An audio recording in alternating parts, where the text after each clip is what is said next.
Чоң орто мектебинин 8-А классынын окуучулары.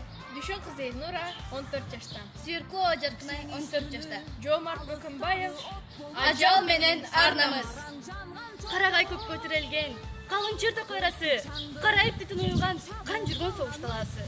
Bulbulдар қонған қайыңдың, бұтағы оққа тұнылғын, шылдырап аққан тұнысы, қызарып қанға боялған. Жамғырдай оқтор төгіліп, замбирек құлақтың тұрады. Мұрон құдай нұр шашпай, мұңайып қарап, күн тұрады.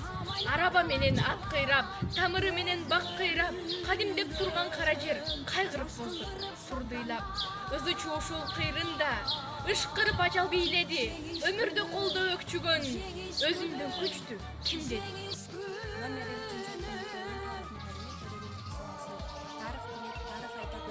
Жер бұрқырап, елден қала көткенді, ошол соғышты ошол төртчө кайгылуу, кырчын жанды кыяматтан өткөрдү.